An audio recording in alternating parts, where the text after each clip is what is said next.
Hey, Nick. Hey, Chase. It's that time again. What time is it? Time for Fuck this place!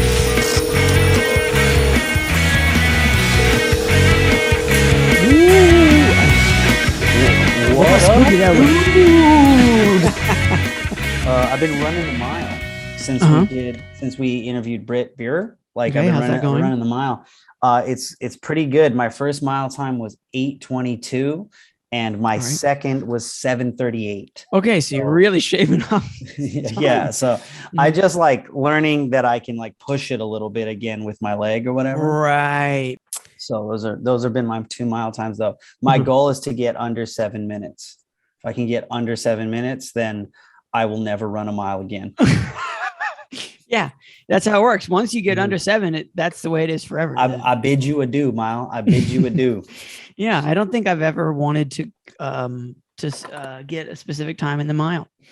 I'm not saying it's a fool's errand by any means. I'll set these arbitrary goals. Yeah, I have arbitrary goals out the butthole. Yeah. This is just one of mine. Like I'll be like, I need to be ranked in the top 100,000 of Street Fighter, and I set the goal and I hit it. And then now I'm just like under a 7-minute mile. Cool. Yeah. I don't next bite. It'll probably be something like climb the biggest tree I can find or something. Yeah, it'll be. And then those 3 things are like going to be your LinkedIn bio. Yeah, that's going to be it. That's going to be. I'm gonna put that on my top 100,000 resume. Street Fighter, under a 7-minute mile, big tree. You got it, Bao. I can climb it, no problem. It's gonna take me 6 months, but I'll do it. That's great. That's good for you. Yeah. I'm not gonna let some busted leg stop me from using my busted leg. Well, I guess I should intro the podcast. Welcome to Fuck This Place, the podcast about jobs with Chase and Nick. My name is Chase. My name is Nick, and that's it. That's baby. That's all, guys. It's just one of our episodes, the one of where it's just us. It's just us and you, of course, the listener or watcher. We got a bit of a Halloween situation going on here. Yes. This is spooky season. This is a very, very spooky episode. Yeah. So if you weren't afraid at the beginning, better get scared now. We got ghouls, we got ghosts, we got garish girls. Garish girls. Think of another G. But we got frights, we got sights. We got does it matter to you, the listener, that I tell you the format of this episode? I would think that to some people it does, so I'm going to do that now. We're going to take a look at a couple of posts from the vault. And we're going to talk a little bit of scary movies, and we're going to talk about Halloween, just in general. And that's going to be our time together today. Yeah, it's just a hangout. Yeah, I always feel like, I don't know. I understand some podcasts are just completely unstructured, but, we like to think that we have a little itinerary, a flight plan. Yeah. I love how structured ours is, just because I often get questions like, well, are you guys going to talk about the new Dave Chappelle special on the show? Yeah, like, fucking nope. No, dude. Nope. I'm keeping those thoughts in-house. Inside my mind. Yeah. And that's the rules of the pod. I'm sorry, we don't. We just talk jobs. Yeah, well, and also because, like, listen, if you want to hear fucking shit on that, by all means, listen to any piece of media. Yeah. Right. Or watch anything at all. Everybody's, it's what's the asshole thing? Opinions are like assholes. Everybody's got one. I'm sure, one of those. we've got them, but this podcast is about jobs mostly. So that's what we're going to, in general, stick to. Yeah. So enjoy whatever that is, everybody. All of it. So I think we should just jump. We're going to jump into some posts here.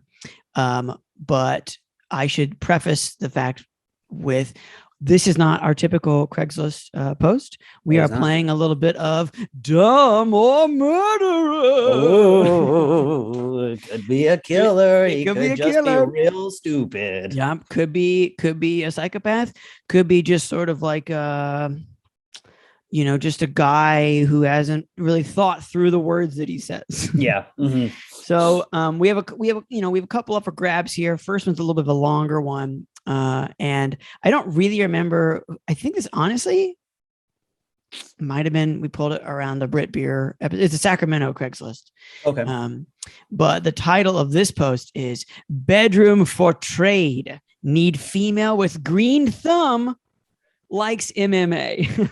Oh, man, that is just starting off with a real nightmare of options. This guy wrote this title like he thought they were only going to give him a certain amount of words. You know, so like he had to try to get it all in under 10 female words green thumb MMA.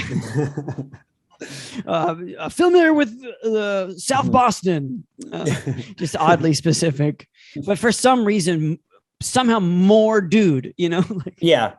Somehow even more dude. Somehow more doodly as the title goes on. So we're going to determine whether this person is dumb or a murder. There are 3 pictures to start out with.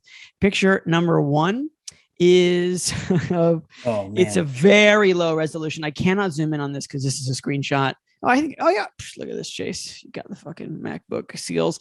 So we have got Can you see the screen still, Nick? Yeah. Okay, great. I mean, fucked up for a second. It's pretty obvious what it is. It's a weight room. It's a bad looking weight room. It's a real crappy weight room. Well, you know, it might actually be adequately furnished, but I will say I was gonna say, let's not crap on the room. Actually, the room, it might be a fine room. It's sadly furnished, is what we'll say. Not badly, but sadly, because there's a treadmill. We have a treadmill here. Looks like we got a bench press in the back. Yeah. We've got the ruins of a bicycle in the back corner that could be attached to something. It's very hard to tell. It just sort of seems like it looks like honestly. It looks like he stole that bike and the pole that it was tied to. I was gonna say that maybe that I'm thinking that, like, you know how sometimes basements have those weird structural support poles. Yeah. You know, I was thinking essentially this person put it into a corner. One part of the corner was the wall and the structural support pole, and he really wanted to stay in the corner. So what he did was he just fucking kicked the shit out of the bike until it mooshed back into the corner. He's like, there, it's gonna stay. Classic moosh situation. Yeah, absolutely. Yeah, I'm in the middle bit. He can't ride the bike anymore, but and there's very clearly again some other, like, you know, base pieces. You can just see like the little fucking legs, little nubs poking out. Could be a human arm, you know, could be an elbow dipped in tar, but it's more likely that it's just you know, like the footing to some kind of weight bearing exercise equipment, right? That's picture number 1. Okay. Picture number 2 is, I think we have another view. It is also, I gotta say, I can't stress this enough. This is probably the smallest picture that anyone has ever uploaded to Craigslist. Right. Like, yeah. we see a lot of low res image in this carousel, so to speak. Yeah. But like, he took this with like the first flip phone. Yeah. Like the first ever flip phone. This is like just after whatever that Nokia brick. Speaking of current events, they're bringing the Nokia brick phone back. What do you think about that one, Dick? Are they really? Wow. They sure are. Yeah, my conspiracy theorist cousin is gonna love that. Oh, that's great. He fucking hates an iPhone. I'll tell you what. All right. I mean, honestly, I will be honest. When I saw it, I was like, you know what? I do really miss them. Yeah. I missed specifically the charge, man. You could leave for a whole weekend and nothing happened. Yeah. I got an iPhone 7. I can't. I got to be 20 feet within a wall at all times, you know. I can't go anywhere. So, you know, but it takes pictures. Anyway, it does look like, like the very first, or one of those, you know, those phones. This is like a couple generations after just the pure Nokia brick, where the opened on the, you could turn it to the side. You had a full keyboard, like a sidekick. Yeah. Yeah. It's that. It is a very small picture. Yeah. Anyway, this picture is, I would guess, from a different spot in the room, but we've learned absolutely nothing else about the room. Yeah. Is this a dirty carpet, or is this just the dirtiest cement? I'm going to hope that it's dirty cement. I mean, dirty carpet sounds, honestly, I think I didn't even consider that. In my brain, I had this as just dirty cement, but I think you're probably right. It's dirty carpet. It looks like dirty carpet. Yeah. Just sort of that, like, dirty or very dated. I mean, it does look like, if it's carpet, look at this. I mean, if it's this carpet, room looks like it smells really bad. Stains is the word that comes to mind, because there are different colorations in the carpet or the cement, which to me, for some reason, different stained cement is a lot more tolerable. Because you feel like you could power wash it off. This stuff look like it's like there's stuff living in there in the carpet. Yeah. But it also could be, there, like an old school carpet, kind of like that piss brown. And I do mean piss brown, not piss yellow, just sort of like, when you're it's a lot of piss in this carpet. It's a lot of piss. This guy's pissing in here when he's not working out. So anyway, it's just more views of the same workout equipment. Very sort of dark picture. And then picture number 3 is not at all of the workout equipment. Oh man, this guy's a fucking loser. And the picture is a meme. The text, you know what? I'm gonna portray the picture first, and then we'll hit you with the punchline. Okay. If there is a punchline. It is Homer Simpson and what's the guy from Family Guy? Peter Griffin. They are both eating donuts. And they have extremely red eyes and narrowed vision, so to speak. And then the text says, "When you and your friend are high as fuck." Yes, I guess that is exactly what it's like. We're both high. We're both eating, and we are both in the same vicinity of each other. These guys aren't even laughing.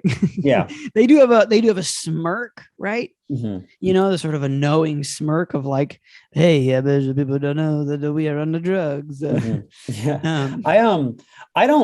I'm not like a weed guy. I don't really smoke weed or anything. So I'm like, maybe this is funny to them. Yeah. But I don't get it at all. I think honestly, I think it's really important. There's people who do a lot of drugs or do, a lot of weed in particular, who have a personality.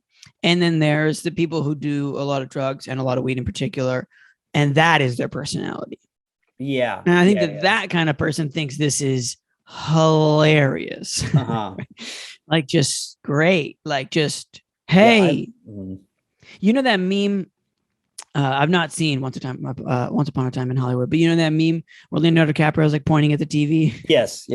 That's what that meme. That's what they are when they're looking at this. They're just like, look. Oh, okay. Oh, yeah. It's me. Yeah, it's me. It's weed culture. Got it. Yeah. This is not interesting. I mean, this guy might be an okay guy, but man, he is striking out with me. Let me tell you, coming right out of the gate. Pretty bad. Sure.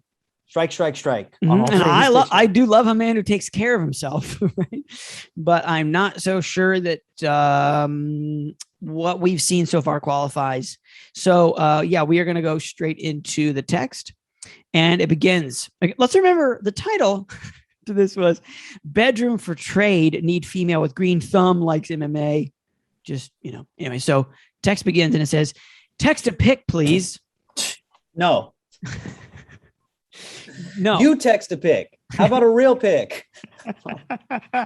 Yeah, you have not actually been able to text us a picture. Yeah, taking this like with a camera you got at a wedding, like fucking like one of those disposable cameras, from like 1998. Yeah, a camera you got at a wedding. You text a pic. Show me you have a phone that takes pictures. Prove it. Yeah.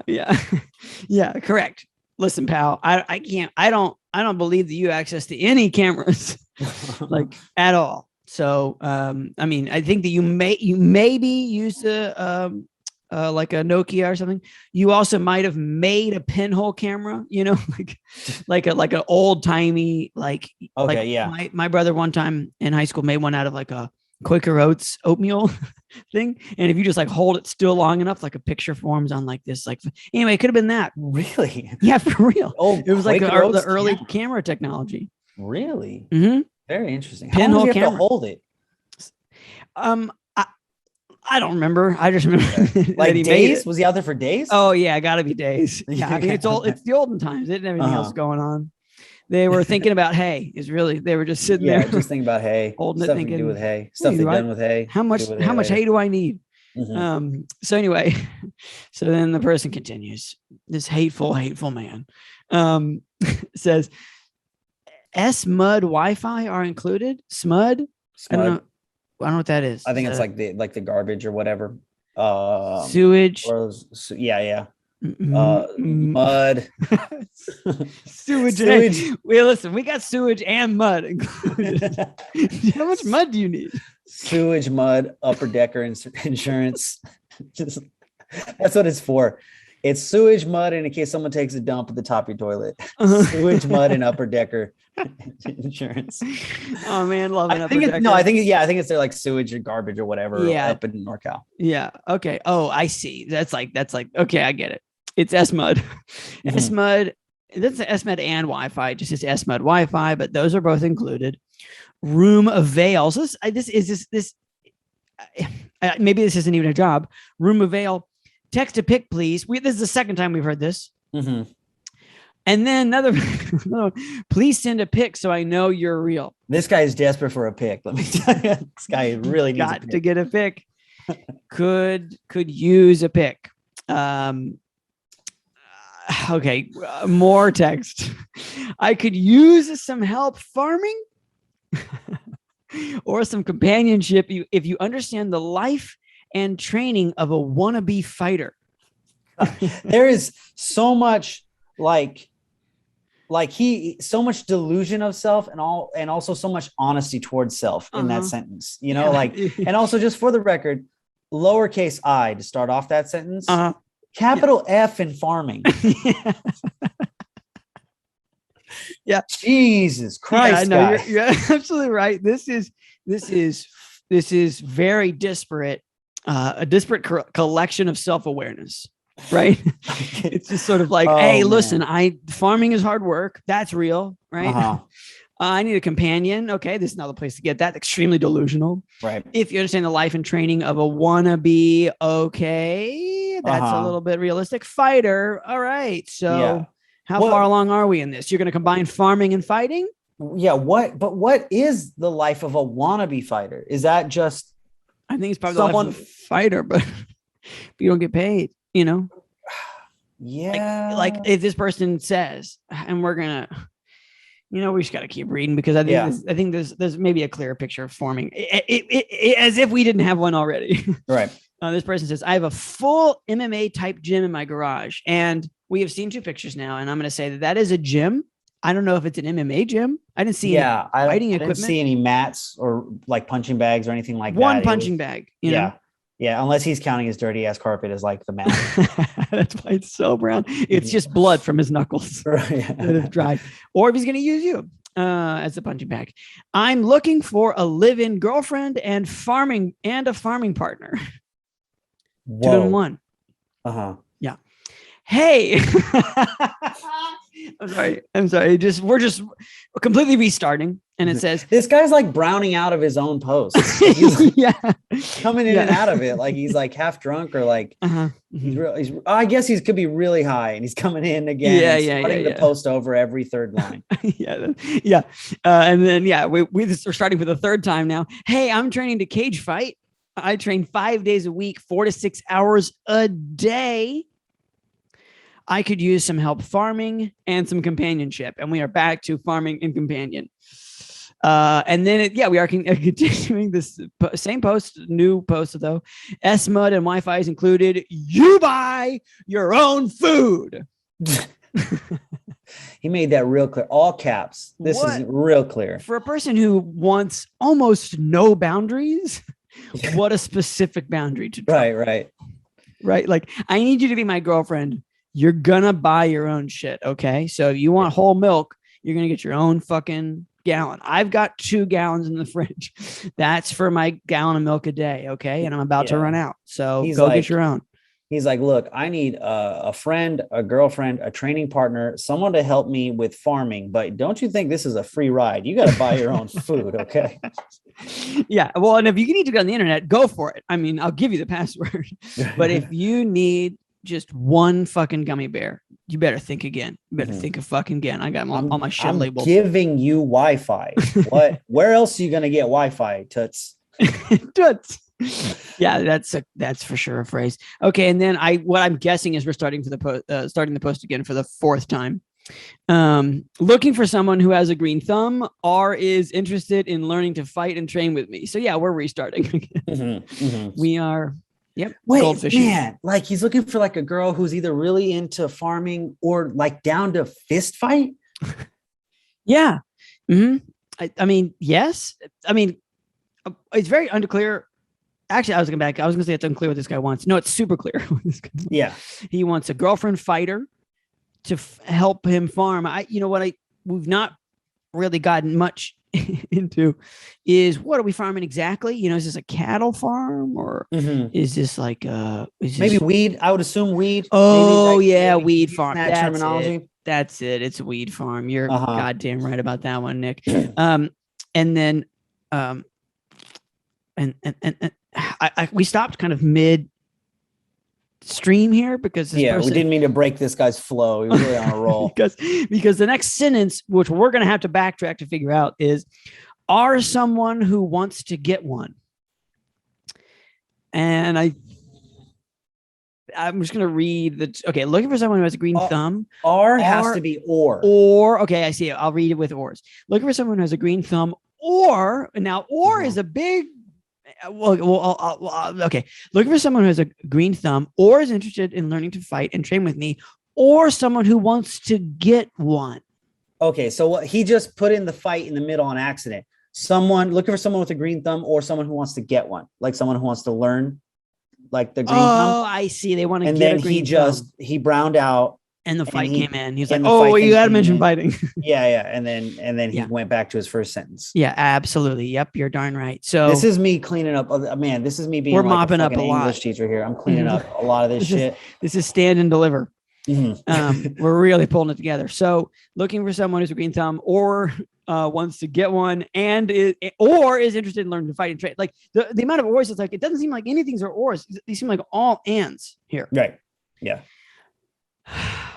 I clean kitchen and bathroom twice a week. A week? Thank. House off Highway 99 and Florin Road. House is 420 friendly. No shit. Yeah, I imagine you're that's not a major cool with the gone, my guy. And then in the what should be the compensation box, but I guess this is an apartment post or something, is it says duplex, no laundry on site, carport, no private bath, private room, rent period, monthly. It's like, hold on a second. You want me to pay fucking rent? Yeah. I have to pay rent to be your girlfriend and help with farming and fighting and help you in MMA training. Yeah. So, wow. I mean, that's it. That's our frightening man. Yeah, I'm going to say right off the bat, I do not think this guy is a murderer. I think he's super dumb, but I do think he will kill you. Yeah, within 6 months of living with him. Yeah, I do. You're right. And what I also don't understand, is like, I know that like the margins on weed have changed quite a bit in in the past few years because we got legalized and like, oh, boo fucking who. But it seems to me like, shouldn't you just be happy, man? Don't you like smoke a thing that like expand your mind all the fucking time? Like, shouldn't you be like, hey, I have a farm and I, make money and maybe I should just like work on myself, like in one other way other than punching things, and then maybe I'll just like get better. And like, maybe I'll find somebody and maybe they will help me farming or maybe they won't. Maybe they'll just like help me be me and I'll help them be them. Yeah. It's just, I don't know. How do you think you're going to become an MMA fighter just with some random woman living like, go to an MMA gym. MMA is huge in NorCal. Yeah. There's like multiple schools out there, like quality schools, like run by UFC guys. and I understand that might be expensive, but it's like, but you also clearly own a wheat farm. Yeah. It's like, if you really want to be a fighter, why don't you go to one of the few schools out there that offers that instead of just asking some definitely going to be smaller than you woman with probably no fighting experience to train you. Yeah. And also like, and I know that, this kind of doubles back to like a sort of like hustle or like grind culture or whatever, but like Mhm. listen to a story from literally any person who became a professional MMA fighter or even a semi-professional MMA fighter. Almost always their story is not going to be, well, I did find a girlfriend Yeah. who would help me with Uh-huh. training. And yeah, I also, she also helped me with my day job. Yeah. She came to Dunkin' Donuts with me and did my work so that I could train 6 hours a day. She paid to live with me and paid to train me. And yeah, I gave her Wi-Fi and some S-Mud. Uh-huh. But yeah, so Well, it just seems like, hey, no pain, no gain. It just seems like, I know you probably maybe think that like, oh, well, there's just like, I could just do this, I'll be the first person to like farm my way into MMA while fighting with my girlfriend who would like that. Yeah. But maybe not. Maybe that's not the way that it happens most of the time. And if it is the way that happens, it isn't the way this isn't the way you meet the person who's there to help you. You would also probably meet if you actually wanted this exact situation to happen. You would go to an MMA gym. Yeah.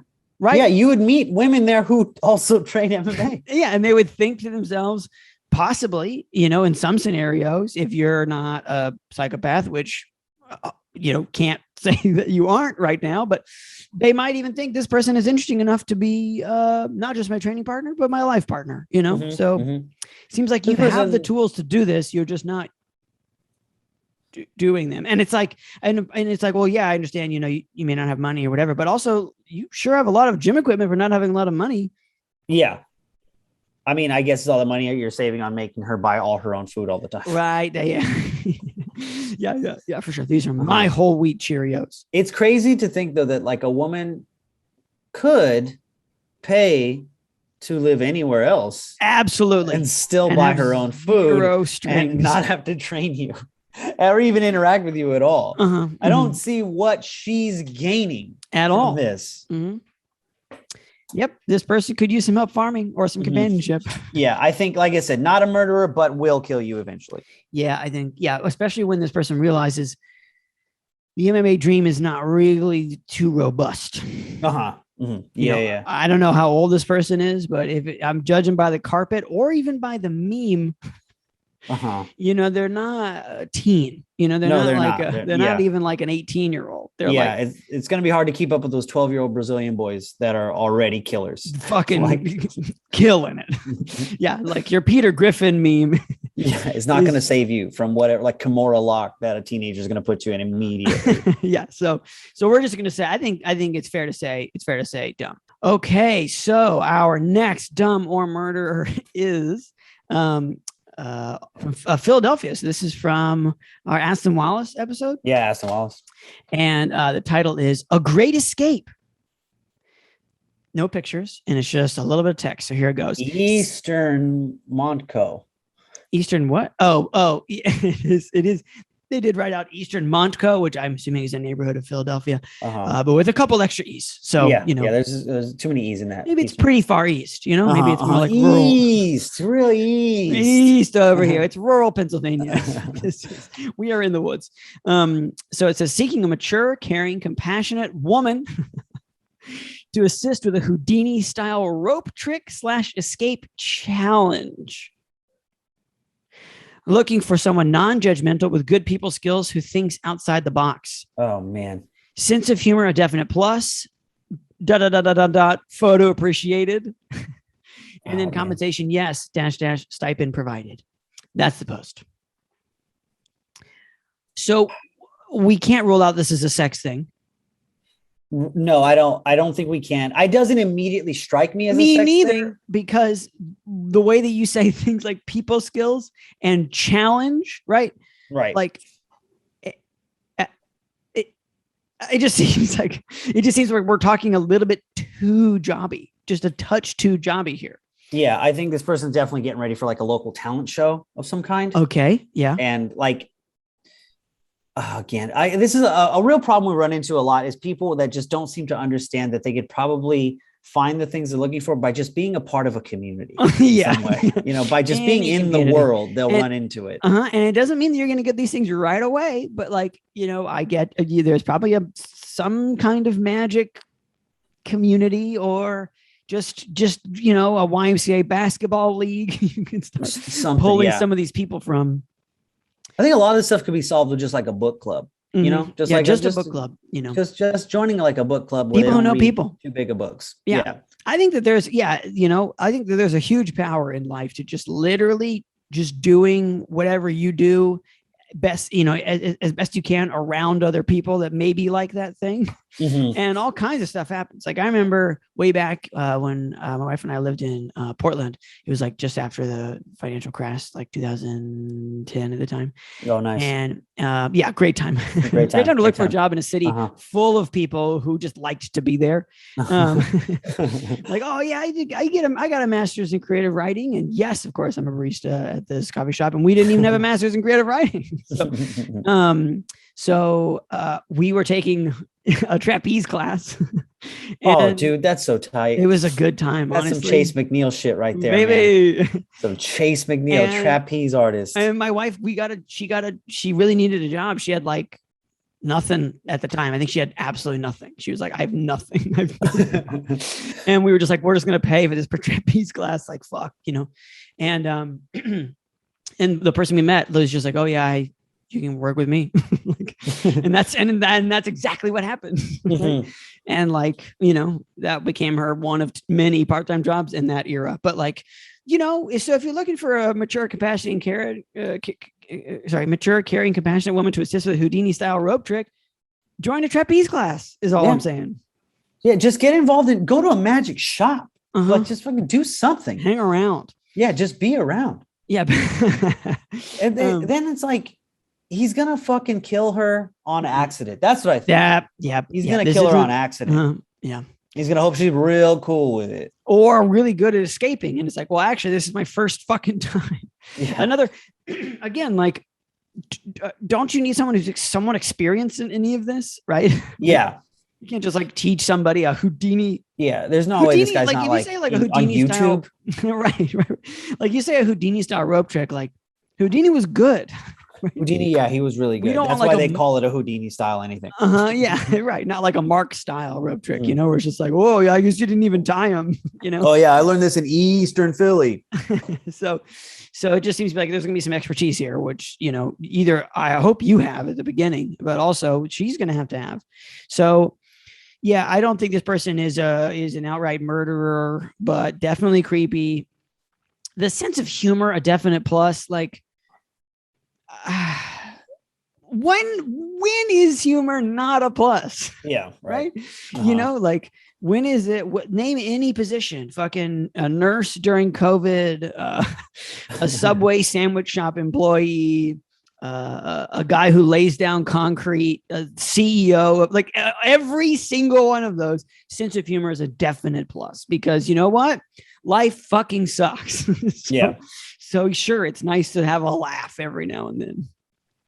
Yeah, I don't think that it feels like he wants this girl to be, obviously he wants this girl to be his girlfriend. That's what he wants. But like he wants this girl to be compassionate because he's gonna bomb this trick so many times. And she's just gotta be real understanding, real cool about how bad he is. It's a long process. And yeah, you almost drowned. Whatever. We're just we just gotta try one more time. Do we need to try one more time, or do you need to try one more time? Just having like holding their breath competitions, just so he can kind of get a gauge for like how long he can keep her underwater. Yeah, let's do a or it's the other way. Or he goes into the water and then he drowns because he can't do the trick, and now she's got to fucking resuscitate him every like 2 or 3 days when he tries the trick again. Or he's like, tie me up, leave me in the desert. Don't come back for me. And then, you know, and then he dies out there, you know, and that's just no good. I will see you in 6 years. That's the trick. I will be back. So yeah, I very dumb, likely that he will die or someone who trusts him will die. Not intentionally. I don't think he's not a killer, but someone he knows will die because of this post. Yeah. So, you know, so we'll just call it two dumbs. Heyo, what's up, everybody? What's going on, guys? Hey, did you know that you can text this podcast? The number is 470-223-5627. That's 470-223-5627. We take your side, by the way. That's an automatic position. If you text us, we're on your side. Yeah, I don't give a damn about your boss. You think I'm gonna protect that guy? I hate that guy. I hate that guy. I got your back. We got your back here. Absolutely. We're like this is like a weirdo, like sleazy lawyer commercial. I mean, we're on your side to a point, you know. Mm-hmm. I'm wearing a goofy suit right now. I'm wearing a brown tie. Couldn't tell you why. If you need to talk shit about something, like we're your shit talking team. All you gotta do is text 470-223-5627. That's 470-223-5627. We're on your side. Chase, you wanna play our next game? Oh, don't I? So we should give a little context here for if you've listened to our previous like Halloween or holiday episodes, we've been playing kind of like some like Craigslisty type movie games, but we decided to take a different look at like movies and jobs. Is that right, Nick? Correct. This time what we're gonna do is we're gonna just tell you what movie it's from. You're just gonna find out right away. Yeah, and then you play along at home. But also, I'm going to ask Chase. He's going to ask me, how long would you survive doing this job? Yeah, and it's two tiers. Yeah, one as how long would you survive in just the job in general? Yeah, in the context, but like, let's say a movie we're not going to use is the movie Scream, right? Where Kenny's the cameraman and he's working for lady from Gail Friends. Gail Weathers. Mm-hmm. And the question is like, number one, how long would you survive in the job as is before the murder starts, so to speak, you know? And then number two, how long do you survive the movie? Like, could you possibly make different choices than said character? So that is going to be, that's going to be the kind of setup. Nick and I have a couple different movies to pick from. Nick, I'm going to have you go first. All right, cool. Okay. How long would you survive being the other priest in The Exorcist? The assistant one. Okay. So he's the one who dies, right? Yes. He's the one that gets possessed at the end, and it doesn't go well for him when he does. He gets possessed right at the end. And he like jumps out the window and dies. Yeah. But he's like kind of like the rookie cop in this scenario. Yeah. How long do you survive as the rookie cop in The Exorcism? Okay, well, I mean, as rookie like priest handling all manner of things, because you got of course they become what's the kid's name? Regan, whatever. Regan. She becomes their sole focus, but I'm sure they have other stuff. Yeah, I hang out with her a lot. They do end up sort of, palling it up with Reagan and the devil at the same time. Or a devilish spirit. I think if my memory serves me, it's Pazuzu. Because I always want to say Pazuki, but then that's like a dessert. It's like a cookie with ice cream. I just found out about Pazukis. Really? You just found out about Pazukis? Yes. I'm sorry. We have to backtrack on this. Hey, it's okay. It's a Halloween episode. Sweets. Sweets, candies, baby. And let me just say for the record, this is not gonna. I'm not gonna be shitting on Pazuki. All right. So everybody's about ready to start texting and shitting on me for power movies. Yeah. And Pazuki. All right. Pump the brakes. Okay. So I'm at work. This guy comes in. He's like, "Hey, I'm gonna give everybody. My wife made a Pazuki," and I'm like, "Oh." Because I've never heard this word. Never heard the word Pazuki in my life. You're like, it's gonna be some weird foreign food. It's gonna taste real bad. And I'm fucking 35, and so I'm like, haven't heard Pazuki. Yeah, I'm thinking, it's like some kind of like Czech, like it's gonna be like super spicy and salty at the same time. Well, I'm also judging that based off of the other my coworkers at the time were like, they would kind of gave it some shrugs. So just like whatever. Okay. and then I'm gone, for whatever. I come back and they're like, "Oh, hey, the Pazuki's here." And I'm like, "Oh, this is interesting." Cause I mean, I am interested. Like, what is it going to be? Cause is it going to just be onions that are like wet, or, just like on liver or something. Yeah. And so I opened the thing and it's exactly what you think it is, unless I think you're from the East Coast. It's possible. I think that there's an East Coast, West Coast term here.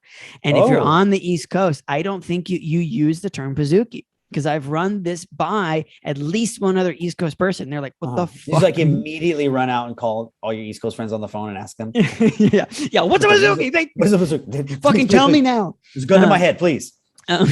So there is a gun to my head. And so I, in silence, I'm like, okay, this looks like a fucking cookie cake. That's what this looks like. And I'm like, whatever, respect the man's culture, you know? Yeah. And so where is he from? The land of cookies? Yeah, he's the Duke of Cookiedom. Yeah. This is my culture, sir. The land of cookies. The Great Baking War of 17. Of 17. Yeah. And so I start eating it, and I'm like, boy, this sure tastes like a cookie cake. Like, this is a cookie cake. Right. And so I'm just sitting there, and I'm like, what the fuck is going on? So I Google it. And I misspell it, of course, at first. And then I find out Pizookie is just pizza and cookie combined. It's just Pizookie, right? And like I think BJ's like brewery and like whatever, that they like kind of quote unquote invented the Pizookie, which is like okay, but I've always just known them as cookie cakes. I've only known them as cookie cakes. Cookie cakes, huh? Mm-hmm. I mean, I see it, but also what? But I think I think honestly, they're both piss poor names for what it actually is, which is just a giant kind of wet cookie. Right? I mean, like, they're called just big ass wet cookies. Yeah, I kind of think so. Just because now I will say that I've only had one Pizookie in my life at this point. I've had plenty of cookie cakes, but the Pizookie did have unlike most cookie cakes I've had, it didn't have any icing on it. Like, I've had cookie cakes where they put icing on top of the Pizookie. It's wild, dude, because it's just more sugar. Yeah, this is all still you just pitching this to the little exorcist girl. Yeah, telling her, "Wait, you're possessed by what? By Pizookie? Oh, by Pizookie? Cookie cake? Whoa, hold on a second. I got a tale for you." So yeah, I'm dead immediately. How long would I survive as a rookie priest? I feel like I'm always the rookie priest. You know, like everywhere I go, you know, I feel like, especially when you're new at a job, people, all they do is they talk to you like you're a fucking baby. You know, like you've been a server for, you know, fucking years, and you get there and like, this is the register.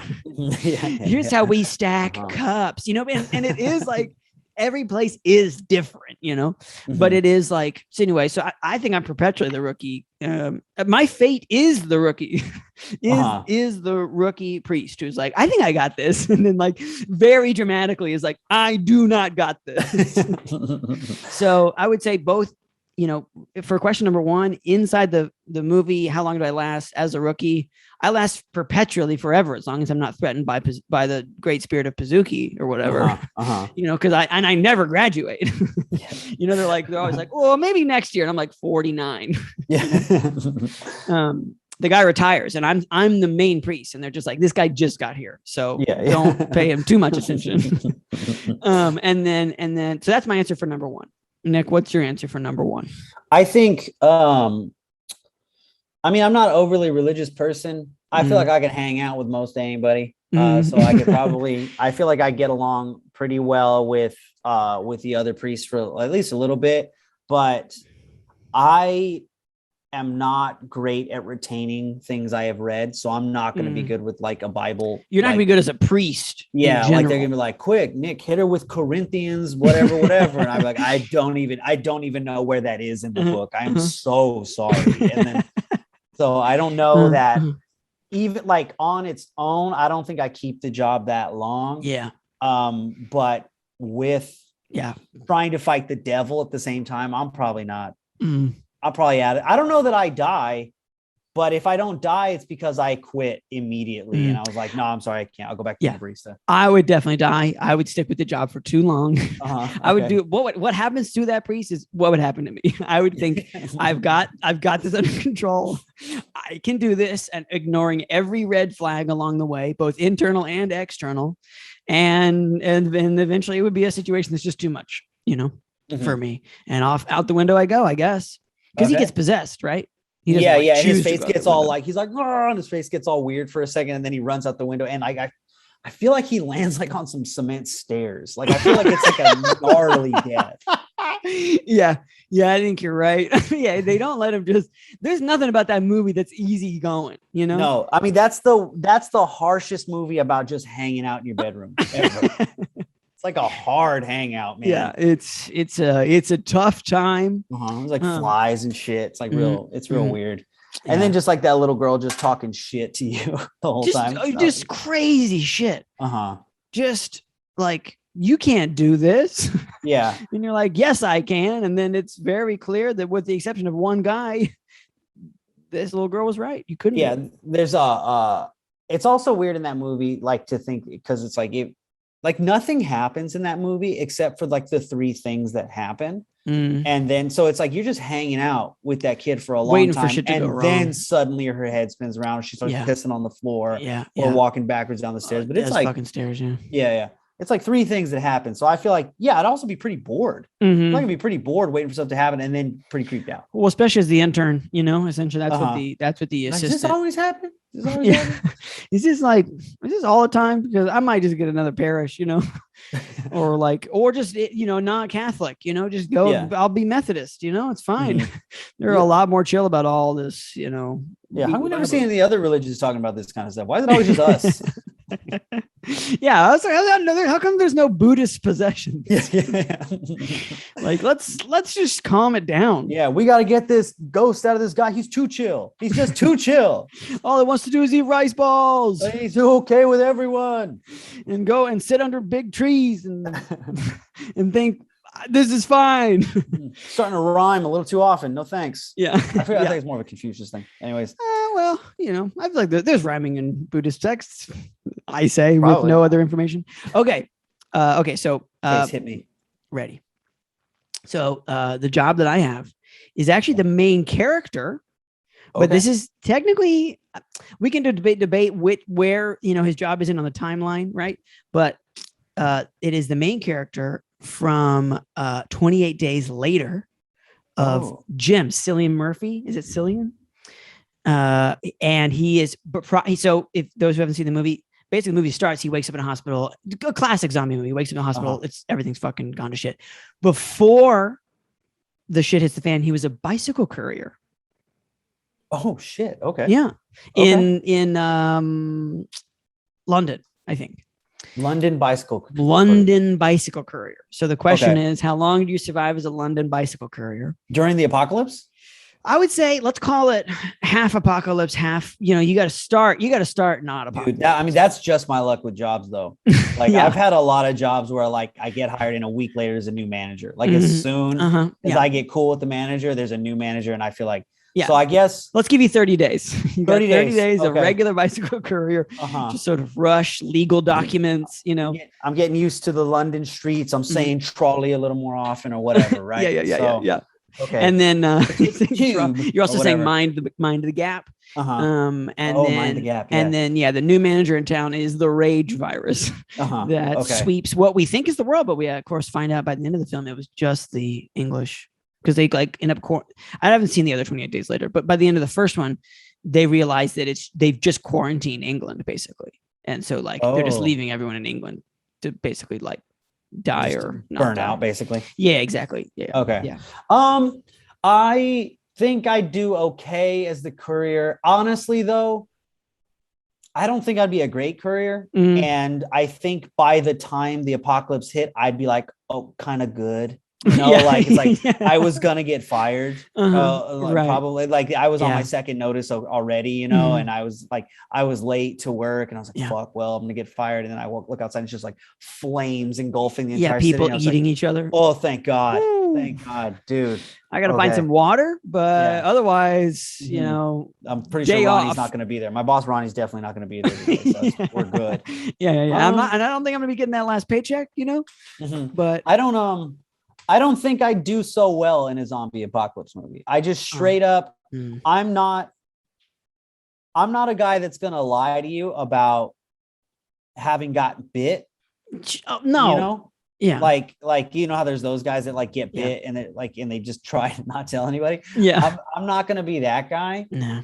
And then I think that whatever camp I'm with, they're going to be like, okay, we have to leave you here because you're going to turn into a zombie. And I'll be like, yeah, that's fine. And then once they're gone, I'm like, what a fucking idiot. I'm just walking a dirt road alone, like waiting to get killed by like a group of other zombies or whatever. Or you turn into a zombie and then you get to eat flesh like the rest of them. Yeah. I guess that's true. I do like that you're assuming that you get bit like that you get bit and it's just a bite, I mean, I think that's a pretty good, accurate Nick Fate there of like, you would fight a zombie off. I would definitely fight a zombie off. I wouldn't be afraid to scrap with a zombie for sure. But they're gonna get a bite. All they gotta do is bite. It's like trying to avoid getting a zombie virus from a zombie is like, that's like trying to take a Sharpie from a kid without getting ink on you. It's like, you just gotta touch you once, and that's it. Yeah, you're absolutely right. Little tooth action, a little nail scratch, just that's it. That sounds like a genuinely fun game.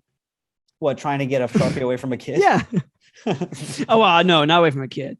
But like, if one were doing, for instance, like, don't do a Sharpie, do a fucking magic, like a regular marker, that you would actually wash off. But like, that would be a fun and interesting zombie like simulation. Like if like at summer camp, whatever, when or like at like after school, when you like do weird games to like simulate whole, like I can't remember what game it was that I worked at after school that we played, but it was, eventually everybody it's a zombie style in the sense that like it's you just tag somebody and then they become a part of. I think we just called it blob, and it's just like one person's it, right? And then as soon as someone else, you become a blob, you all have to stay together. Like you literally have to hold each other. Like you come like the 3-legged race, almost like you guys have to. Yeah. Okay. Yeah. And then eventually it becomes like, there's like kind of a medium point where like the blob is so big that the kids who are pretty good at running can kind of outrun it, but but also the blob is so big, and so like you can really like, just one kid can just like, because it doesn't have to be, you have to have both hands, you just have to have one. So like they'll like create like a leash for one, like the fast kids, and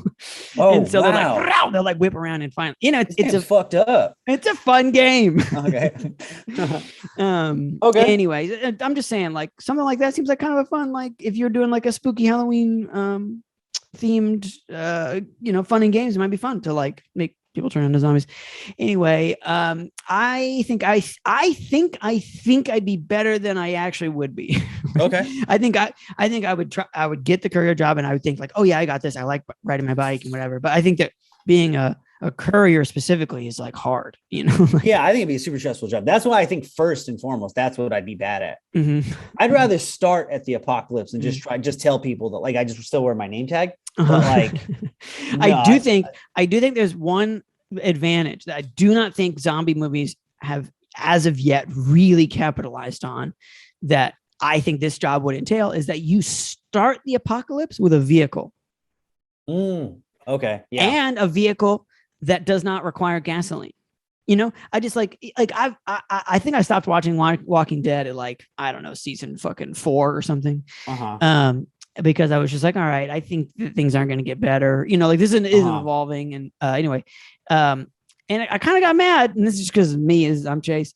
Not a single bike in that show. You got worldwide food and fuel shortages. Everybody's concerned conserving bullets, and it's just somehow there's just enough to fill every tank of every vehicle, right? Like, sometimes they run out of gas and stuff, but they're driving around in like fucking outfitted Hummers and shit. Right. Like that should have used gas hardcore. And I'm just saying, you didn't even run into one fucking biker gang, of people that were propelling themselves like using cyclist gangs. Yeah. I think, but the thing is though, I will say for me, at least riding a bike, there is that first 3 seconds or so where I'm real wobbly on the front and I'm just trying to get the momentum. Yeah. You're like, and I feel like that's when I just get swarmed by zombies, For sure. But you had 30 seconds. You had 30 seconds. You had 30 days of bike practice. And I would say the courier practice in particular, you're good at dodging cars. I'm not saying that you become good at this. I understand you may have a bad time, but I'm saying you have to dodge if you're going to live, those 30 days.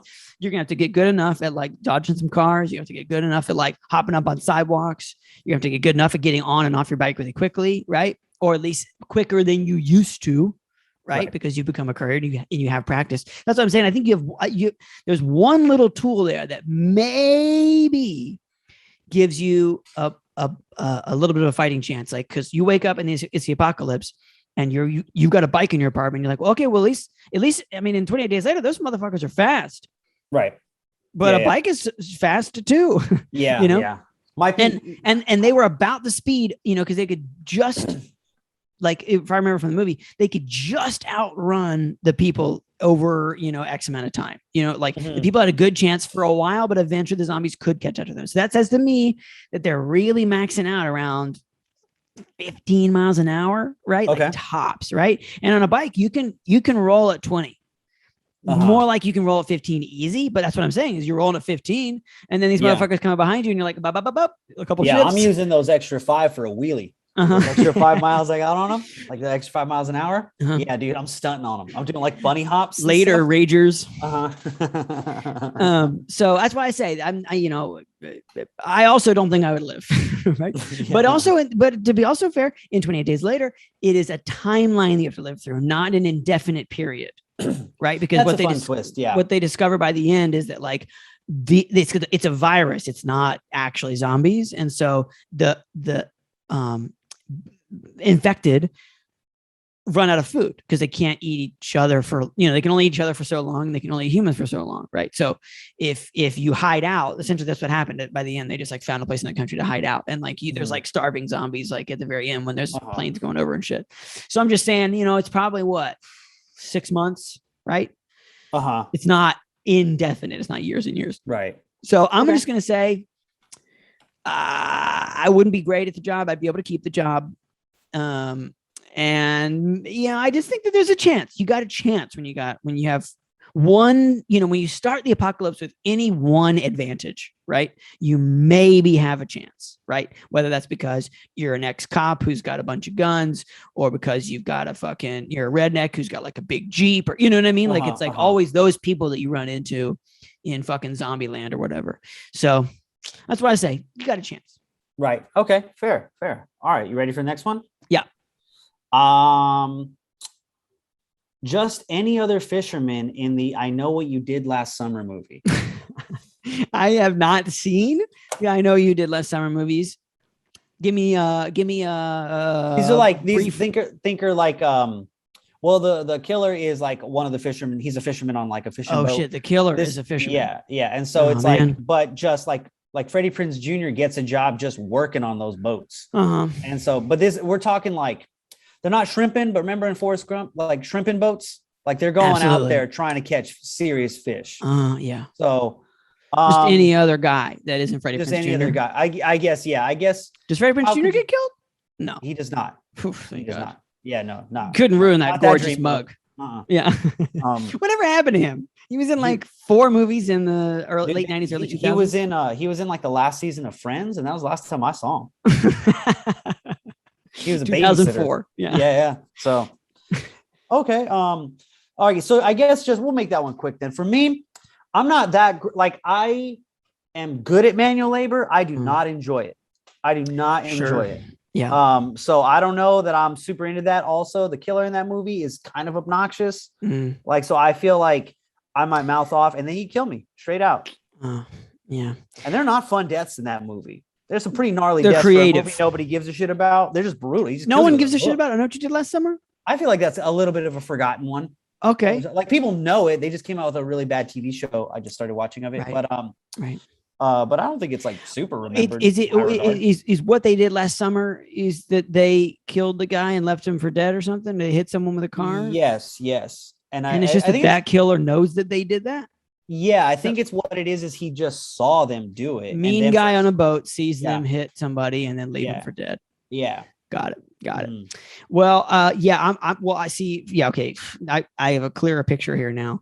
So, I am better than people think I'm going to be at manual labor. Okay. Just because I'm not because necessarily because I'm like have the brute strength, but like I think about stuff enough, to be like, oh, what if I just did this differently? I could probably accomplish the same task and it wouldn't be it would still be hard, but like, it's just, I'm not going to muscle fuck my way through because I literally cannot do that. Right. And so if you give me my own time, like it's going to get figured out. So I would survive for a little bit, but man, fishing is a fucking hard. That's a hard gig. That's a hard haul. I mean, Freddie Prinze Jr. can do it because he's a stud and just a gorgeous man. But 90s stud. Yeah, but I think makes me think about like when I was training how to use a chainsaw for like the Forest Service. There was like one guy, I think his name was like Tom or something, and he was like an old, he's like an old fisherman kind of dude, just like a real like old school like I got certified twice with him. The first time he gave me like a B, and I was looking for an A, and the second time I got an A, and I didn't do anything different, and the only thing I did different was I just stopped looking at him. When I like, I just never, I mean, when we were talking, I looked at him, but if it's like, because what he would do is he'd watch me on the job, right, and like evaluate my skills. And I used to, I would just look at him like, am I doing this right? And he's like, you're holding a chainsaw, you goddamn idiot. Fucking. So that's what I mean. Like, I'd be able to last, right? But in the end, no, I don't think I would. Like, the job itself would. And then the movie, there's no way I'm not getting killed on a boat. Yeah, I think I don't like boats are not a natural space for me. So I just think even if they're not going to kill me, I could just fall off. Yeah. Mm-hmm. So just like walk and hit like a weird, unusually thick rope, and then it like hooks you upside down or whatever. You go flying off. No thanks. Yeah, I'm kind of in the same boat as you. All right, hit me with yours then. All right, a quick one. My next one is the character Miss Collins from the 1976 movie Carrie, with the OG Carrie, Miss Collins, excuse me. She's the nice teacher, the one who's nice. She's like one of the only people that's nice to Carrie. So like quick plot. Is that the coach? Isn't she like is she like the PE She's coach? not the coach. I think the coach is one of the meanies. Oh, okay. Yeah, no, but maybe Miss Collins is the one that when they're all like throwing tampons at her or whatever, like Miss Collins comes in and saves her. Yes. Okay, that's correct. What I'm thinking of. Okay. Yeah, the coach is mean. Miss Collins comes. Yeah, she's correct. Miss Collins is nice to her, and like tells her it's going to be okay, and that like being like it's going to get better. Is essentially like the message that like honestly like honest good old fashioned Miss Collins gives, and then right before the blood happens, there's a character named Sue who warns Miss Collins about the blood, or like trying to, but Miss Collins kicks her out of the dance because she's like being an asshole. Oh, that's right. Yeah. I forget exactly what she was doing, but she kicks her out. And then, of course, the blood. And then the way that Miss Collins dies in the movie is she gets crushed to death by a basketball goalpost. So it's like during the part where Carrie loses her fucking shit and all this crazy, and everything happens in the gym or whatever. So I think I don't know, it falls on her or something. So I guess it's first is like, how do you survive as like a high school teacher? I don't know I forget what she teaches. Yeah, not on that salary. You're not like that's the hard. That's harder to survive than like knowing like a telepath, like an angry telepath. I would say. Yeah, I think on the one hand, I'm pretty good at being poor, so I could do that. I think of myself as a pretty good friend. Mm-hmm. So I don't mind. So you'd have a natural instinct to being nice to people who could be eventually telekinetic. Yeah, and I'm always kind of looking out for that. I'm always kind of like, I agree. I have a soft spot. Yeah, for like just like the reject kid. It doesn't mean I'm like their friend necessarily. Yeah, it doesn't. I might still think they're lame. Yeah, but I don't. So I would say, I think I do okay. The thing is though, and I've had this conversation with a friend of the show, Jake Inman, about Carrie. Is it's like it didn't save her. Like not at all. Even being the nice person to Carrie didn't save her from Carrie. Nothing saved anyone. And I don't know that Carrie knowingly. I can't remember. If I don't think that she knowingly. Yeah, that's a good question. I'm just looking at like her like Carrie fandom wiki entry or whatever, and I don't think. No, Carrie for sure kills her. Okay. Miss Collins and others try to carry this kid Tommy to find help, but Carrie's telekinesis intercepts the crowd and pins Miss Collins to the side as she screams out for Carrie, begging for her life. But Carrie kills her by slicing her in half with a falling basketball goalpost, much to Chris and Billy's shock. Right. Yeah. So the other thing is, if I remember correctly, isn't Tommy, he like likes her by the end.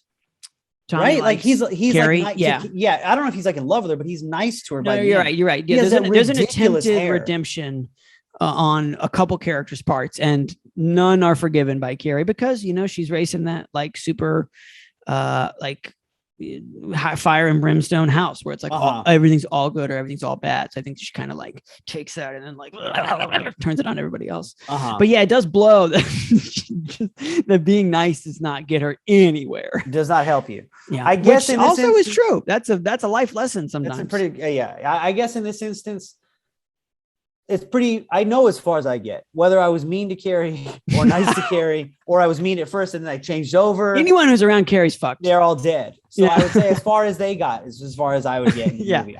Maybe I could be try to change her up sooner. Because you know what? I might encourage Carrie. If I knew she had a little bit of powers, I'd be like, look, don't go fucking crazy. Don't fucking kill everyone. But, just a little fucking, Hey, have you ever played slots? Just like this fucking mess with them just a little bit. Yeah, just pull those kids' pants down and then put some on their butt real quick. So that would be mine. I think it's probably like, I don't want to speak for you, but I think it's flatly Carrie's made it clear we get as far as Carrie wants us to go. No, 100%. And then for answer number one, as far as the job, I've already tried to be a teacher and it was very short lived. I didn't even make it into actual teaching. I just did student teaching. It was like, there's no way in fuck I can handle this. Mr. McNeil's looking stressed on the second day of school. Well, the thing is, I think the most stressful about teaching, aside from telekinesis, or the potential of telekinesis as a child enters puberty. Dude, every new, like at least 30 new potential telekinetic kids. Every period. Every year. Yeah. Mm-hmm. So I'd say to me, the most stressful thing is that teaching is a lifestyle job. Right. That it's not at all like 9 to 5. I mean, you get a couple, like a month or something in the summer off, but like that fucking shit is a poor substitute for having any other boundaries, because you're like a pseudo political figure in your community as well. Like if people see you at the grocery store, like if you got too much booze in your car, people are going to fucking talk about you. Especially, well, in the South, they are for sure. Oh, that's a very interesting point, Jess. Oh yeah. You're a public figure, man, right. And you're the most public figure. Like, yeah, for sure. The principal, but like, it's possible the parents don't even know what your principal looks like, or at least, or the assistant principal or a guidance counselor, whatever. But a teacher is like, you remember your teachers for fucking ever, like forever. Right. I could probably name every teacher I could pull in.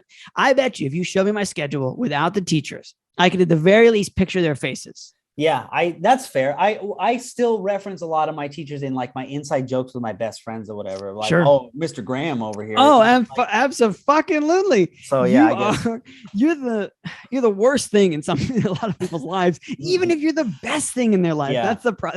It's just such a bum deal. I have a lot of respect for anybody who does it. But I know for a fact I can't fucking just. I don't think I would last as Miss Collins thing. So I had a math teacher. For those followers of the pod, you might know I took pre-algebra for 7 years in a row. I didn't know this. Maybe I haven't mentioned on the pod. I took pre-algebra 7 in some form. Pre-algebra 7 years in a row. I 7th grade, 8th grade. What happens at the end of every class?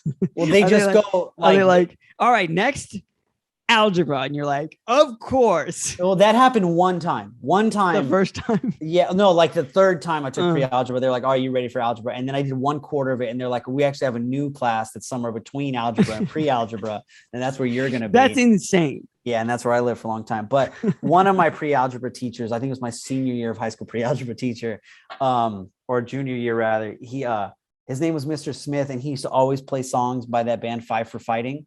Okay. Like that song, like Superman. Like yeah.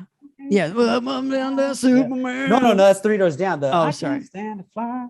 It's like I mean, the band sounds familiar, but it's this really corny song. I'm just saying all this to say that like I still text my best friend and be like, hey, remember when Mr. Smith used to play Five for Fighting every day in class?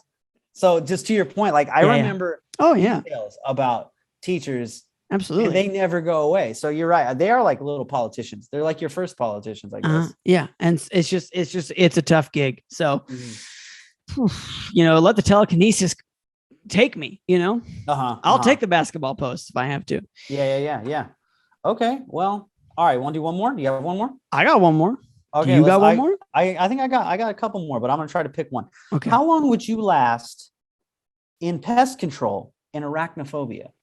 I haven't seen Arachnophobia. Oh my guy. Okay. Well, but wait. Let me give you a synopsis. Bunch of spiders. Hill of spiders. Yeah, and Jeff Daniels Is he the main guy? Jeff Daniels and John Goodman are the two main. And a spider comes back from like South America or something. And I can't quite remember. I just have these very vivid scenes. Bottom line, house full of fucking spiders. Yeah, like and they call in pest control. Super strong. Yeah, super strong. John Goodman's the pest control guy. I remember he has like. Is he kind of like the? Is he kind of like the whale, like the whaler guy in Jaws? A little bit. Spiders in the water. Yeah, spider in the bathroom. Spiders in the living room. Spider in the bathroom. Spider in the bathroom. Lamp. You're in the bathroom. Mm-hmm. There's 18 eyes are like a doll's. Anyway, go ahead. And so, but I remember the scene where he sprays a spider he sees on the porch with his spray, and it just walks it off.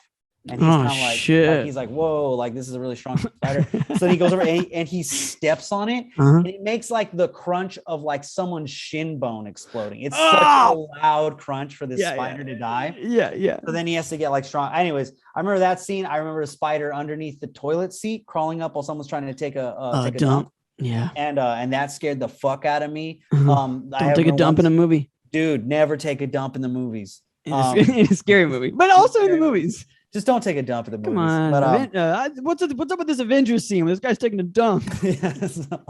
Remember in Jurassic Park, the guy tries to take a dump? Oh, absolutely. Did not work out. I remember Arachnophobia though. This like lady like reaches under to like turn the lamp off. She's like sitting and reading or something, and there's a spider underneath the lampshade. Kills her. Just like. So I would say that. Then they have those giant jumping spiders in the basement. They're like as big as like your hand. Right. I think people have described that. What's the biggest spider you've ever killed? Killed? Yeah. Or seen. But I feel like seen is like you went to the zoo. I came to a stalemate with a tarantula once in a park. All right. Yeah. Where it like came up on me when I was a kid and I was with my dad, and it came up on me and I immediately jumped away, and there was like sand, and I grabbed sand and I threw it. Nice. At the spider, and then it like stopped and like lift. I remember very vividly it like lifted up its two front legs, like as if to say like, oh yeah, and then like it did like a little leap, like just like a small one, and so then I jumped back and I threw more sand at it. Yeah, and absolutely. then we both just stood there, and then I took off running, and then and you're still standing there. Yeah, so it's just like so. I guess maybe he won, but it was the thing where neither of us really got. But that spider was huge. That's probably as big as like an adult man's hand, I would say. Yeah, that's the real question is how close have you been to a spider with no barrier between you and spider? Yeah, like out in the wild. That's what I would say, and I'm not looking to break that record because I'm not like terrified of spiders, but I don't like them. I'll tell you, I don't like them at all. Yeah, there's no reason, we don't have to, me and spider. I think for me, I did kill the spider. It wasn't nearly that big, but it also wasn't. I feel like. How big a tarantula is going to be, right? It's going to be big, right? Any tarantula is going to be kind of big. This spider, I was like journaling late. When I lived in Portland, we lived in this basement apartment, so we saw a fair bit of spiders. And you had a quill. You had a quill. Yeah, I had a quill. Yeah, and I was my Shakespearean collar was a little tight, so I took it off. And I was like doing some writing, and it was just like the entire apartment was dark except for like that little light that goes over the oven. I really enjoy the yellow quality of that light. And out from underneath, like this was not from the wall, like this is just like a kitchen island. Anyway, this spider comes out, and it's probably like the size of my palm. Like not massive, but pretty fucking big, but big enough that I could see its separate eye thingies. Oh fuck, yeah. And it just walked out. Eye boogers in every. He's super sleepy. He's like, hey, you might turn the light off. Trying to hunt for fucking caterpillars or whatever. And I remember being like, oh shit, dude, I have to kill the spider. I can't. Me and this spider can't hang out. Yeah. And so. But it was tough because it was like we're making eye contact, and then I killed him. So that pause doesn't give me a lot of confidence for arachnophobia. Yeah, I'm terrified. I think I quit day one. I don't want pest control to do with that. I know some people. You have like your spider apologists that are like, "Hey, they're just as afraid of you or whatever. Like they're just in the corner." Yeah, whatever, dude. Like, dude, you ever get bit by a spider? Like, fucks your whole shit up. Yeah, that's a very offensive move. So I don't think that. I think. Look, you can. I will actually buy a lot. I'll give a lot of slack to almost any animal until it's inside my house. Right. And then it's like, look, if I was inside your house, you'd fuck me up, dude. So I'm sorry, you do not get, there's no leeway. I will say there's one spider I have a truce with right now that's outside my window. I can't open the window, but I also don't really want to. I got other windows, but it's a fatty ass spider that I like continue to let live, and I feel like that's an okay truce. But like once you cross the indoor barricade, all bets are off, buddy. I think it's fair, but I also think that it's like the window seal. That's a tough sell for me because I remember as a kid, this is different as bees, but I remember my cousins had like a bee. It was like I remember like a couple of bees outside their window, and it was an entire hive, and it was like they lost that side of their house until they but I've used spiders and bees. I mean, bees are airborne, Yeah, like I mean for sure. I'm spiders undercover though. I don't know, man. I'm just saying the spider is still outside my house, right? Like the line is drawn. It has babies, and then you got like an army of them. It could be coming inside, and I'll cross that bridge. Right. I'll figure it out. But yeah, no, I don't think I survive as pest control under any circumstances. Like I'm not even talking about living through a arachnophobia movie. I just think Are you trying to fight a possum? Oh, possum, raccoons, fucking roaches, dude. I'd rather deal with a raccoon than a possum. Yeah, I guess. I mean, at least raccoons seem more personable, even though. I feel like I could talk to a raccoon. You can talk to a raccoon. Yeah, you could, and he might even understand you. Yeah. He might even give you. He might even give you like a little thumbs up. A little bit. Yeah. Possum, dude, they're just big ass fucking rats. Dude, just giant rats that are like a couple different. They just look like extra skin that fell off a giant. Yeah. Fucking weird, man. Yeah, they're gross. They're real gross. So yeah, I just don't think. I wouldn't last a day in the regular mode, right? So once we get turned into a scary movie, I'm for sure the first to, they're gonna write a part for me, the guy who like walks, who's like the first pest control guy who shows up, and he's like just like flashlight just shaking as he walks into the basement. Like, hello, is anybody in there? Like talking to the spider. Like, why the fuck will you be talking to the spider, dude? And then just like, of course, he just gets. He never even comes back from the basement. We don't even see that spider. Yeah, he comes up in like the third reel, and he's like part of the giant web. Like, he's like stuck to the roof. Yeah. All eaten, all blood sucked out of you. Oh, that's creepy. You just creeped me out a little bit. Yeah. Okay. Hit me with your last one. All right, this one's a deep cut. Okay. Oh shit. Okay. So you may not have seen this movie, and that's why I picked it, because I knew that you would pick movies that I haven't seen, because it's so easy to do that. So, there is a the character name is Dr. Henry Bloom. Okay. Very obscure character name from the film Silent Night, Deadly Night Part 2. Silent Night, Deadly Night Part 2. Mm-hmm. Yeah, an obscure one. So the first Silent Night, Deadly Night is about a guy who puts on a Santa costume and kills a bunch of people. That's all it is. Silent Night, Deadly Night Part 2. The only way that most people have seen any part of this movie, there's a meme that some people toss around, and it's this guy with these huge, like, he's not like an accentuated, he's a person, but his eyes are open like super wide, and he's holding a gun, and it says garbage day. And he shoots a guy. And that is what this movie, that's like the meme that this movie is from. And so that guy who becomes the killer, he's the little brother of this ex Santa Claus killer, and the movie is terribly structured. By the way, if you're considering watching any of these movies, especially this one, don't watch Silent Night, Deadly Night 1, because in Silent Night, Deadly Night 2, they recount the like plot of the first one in the first 40 minutes.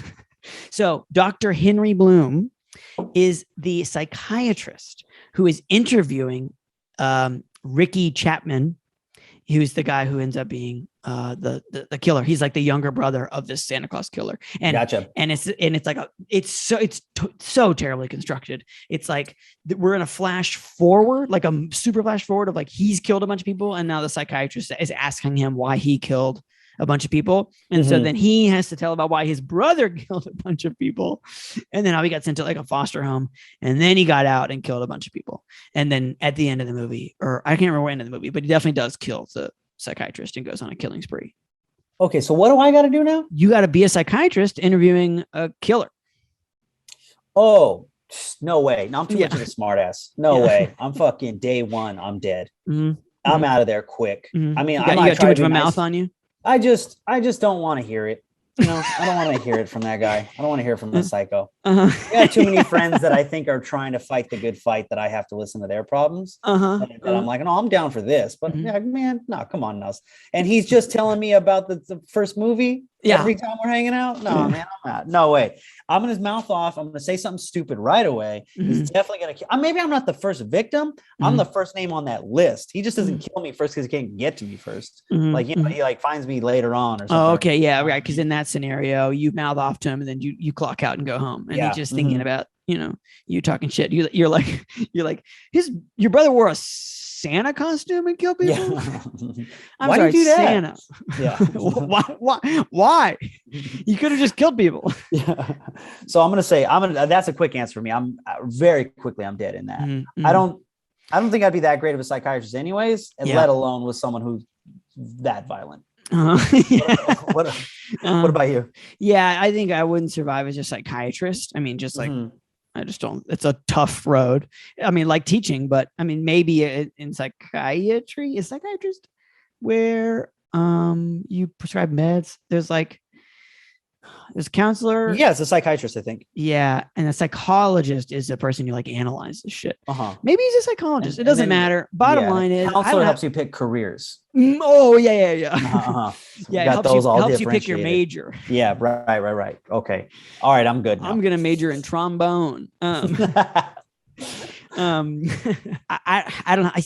even know if I could become a psychiatrist. Let's just imagine I do. I'm not a good one, I'm not going to be because I'm not great at listening. I am very empathic, I get this is a challenge, but I don't think that I'm like good at kind of the bordered world that you have to be like both like really there for them and also really like not fucking with it. It doesn't fucking matter what happens. I have to be, I would guess you have to be that separate of just like the outcome of this has nothing to do with me.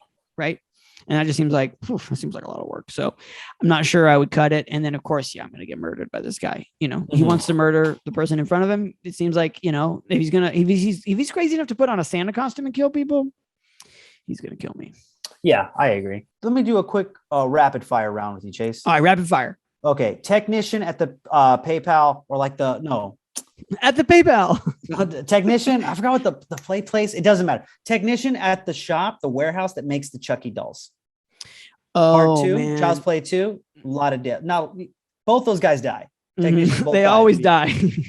They always die in the warehouse. I mean, I'd survive as a technician. I wouldn't like it, but I would be able to probably do the job, I guess. Okay. It's a fucking, it's a miserable fucking position. It's a graveyard shift. Oh boy. During the Christmas season. Ooh. Okay. So I don't know. I mean, I would be able. Look, if I'm doing that, for sure, a bunch of bad stuff's happened to me, so I'm going to hold on to that job. Okay, for sure. Like if I'm doing the graveyard shift over Christmas, shit has not worked out in the way I needed it to, and so I need this to work out pretty good. So I'm going to stick with it. Am I going to survive a doll? Like a sort of sadistic, like creepy doll coming to life and trying to kill me?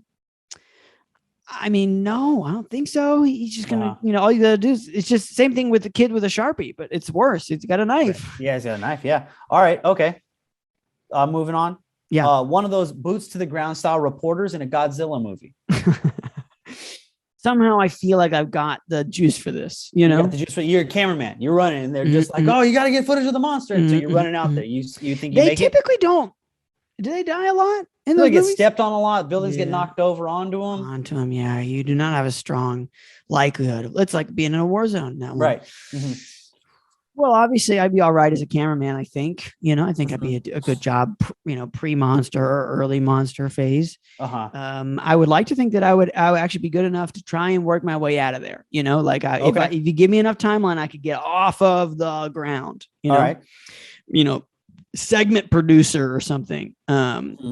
So, and I feel like I could weasel my way out of that, but right. but on a shorter timeline, I'm obviously, I'm going to try and get the shot. I want to get the shot. Right. So your escape is via promotion. That's my only hope. Your escape is that you're just a job. You're the boss of the job. You're not even on site. I'm just a fucking You're like in the suck up. Bahamas. Yeah. Okay. Okay. Last one. Or dispatch. I mean, Or it could be dispatch. Yeah. Okay. Last one. You are and just you had a teacher once. So I'll go with the teacher one. You are a teacher, the school teacher at schoolhouse in the movie The Birds. So you're trying to corral kids and also being attacked by birds. Yeah. Boo, boo, boo, boo, boo, boo. Well, I will say, younger kids. I'm not saying I could teach younger kids. I couldn't, but they are in short term a little easier to deal with than like fucking high schoolers, because they at least understand the bare minimum of like, I'm a child, you're an adult, you probably know more than I do. Right. And I should probably listen to you. I don't think I've seen The Bird, so I don't really know. Does she save any of the kids? Or they all just get their eyes fucking picked out? I think she saves. I think there's one kid that for sure gets got, and it's hilarious because it's a very funny mechanical bird just flapping its wings on her back. She's like, So, but I count that kid's dead.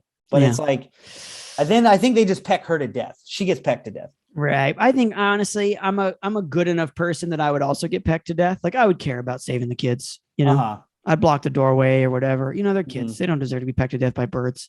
Yeah. I mean, and I'm just an old school mom, That's true. I mean, some of those kids, I might be like, fuck them kids. Definitely. I definitely get my favorites in there. My favorite kids.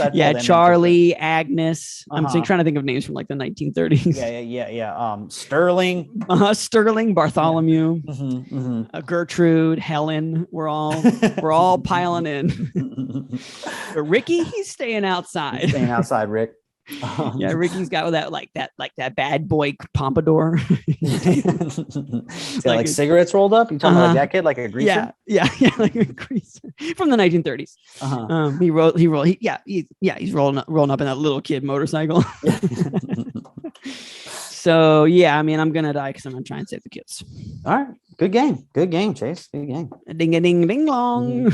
Well, that's our spooky episode. Yeah, that's our kickback, hanging out, spooky episode. Hope you didn't get too spooked.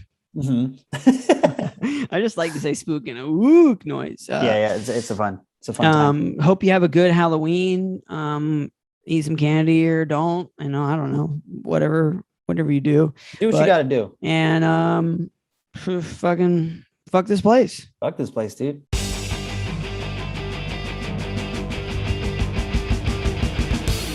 Thanks for listening, everybody. Yeah, thanks for listening. If you had a good time, don't forget to subscribe, rate the podcast, leave a review, 5 stars, 4 stars. You can give less stars, but don't do that. I mean, you can, but just text us. It's 470-223-5627. That's 470-223-5627. You can just let it out, Get mean. We're here for you. Okay, that's it. Bye for now.